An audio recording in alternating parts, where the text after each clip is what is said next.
emotions could run higher, and the intensity and the physicality of battle could intensify as Alaska Milk and Magnolia Pambansang Manok are now in a virtual best-of-3 fight for the PBA Governors Cup crown.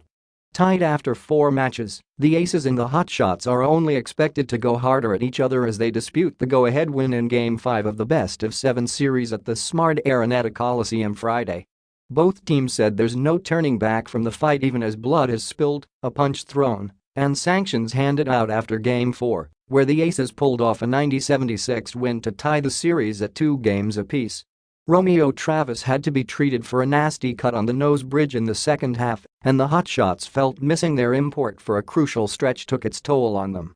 Meanwhile, Mark Barocca escaped suspension but drew a heavy fine of $50,000 for swinging a closed fist on Chris Panchero's groin late in the last game.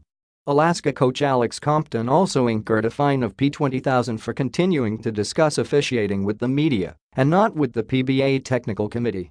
But both sides said they would press their respective bids in the series that has turned to be a war of attrition. "I expect the rest of the games to be like Game 2, said Compton of the grind-out game won by the Hotshots, 77-71. Ito Naaman ang ini expect ng lahat from the start of the series-long, grind-out series.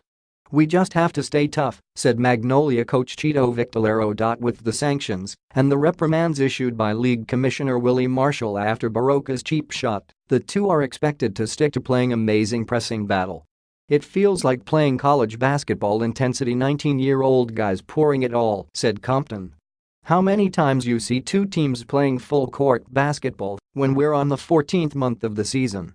It's hard for the pros, and it's about commitment," he added. Victorero said physicality of the battle is a given.